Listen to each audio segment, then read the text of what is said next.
Wah, meriahnya. Kita dekat mana ni? Hai kawan-kawan. Ni kami SKPP 11-3 berada di Stadium Inspan.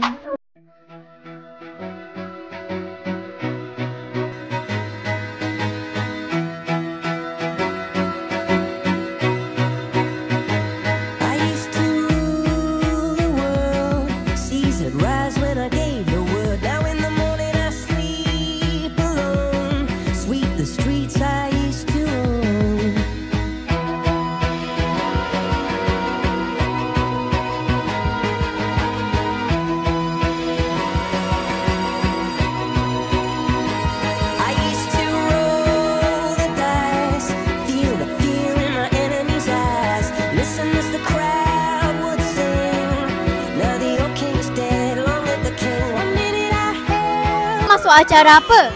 Saya masuk 4x100. 4x100 untuk kumpulan tahun 4. Saya 4x100. Masuk acara 4x200. Seronok telah memberi kemenangan kepada Rumah Topaz. Boleh menang. Semoga Topaz berjaya. Saya berasa gembira bila dapat tempat ketiga dan boleh memberi mata pada Rumah Nilam. Puan rasa rumah sukan mana yang persembahan ini sangat best? Semuanya terbaik kan. Ikutkan anak Rumah Hijau disebabkan persembahan tadi Topaz lah paling menjelah. Bila Topaz. Oh, hari ini saya rasa sangat seronok. Dengan persembahan Rumah Biru, lagu-lagu dia best. Persembahan Rumah Kuning, cikgu dia sporting. Persembahan Rumah Hijau ada grab, pusing-pusing naik basikal. Rumah Merah dia ada ninja buat backflip dengan split. It is so much fun.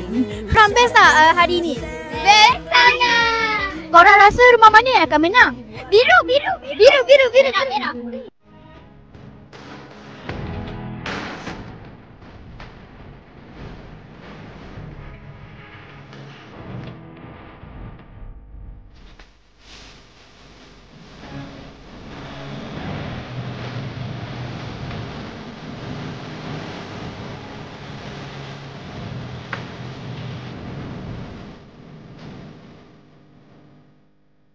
Hari ni cikgu meniaga macam-macam.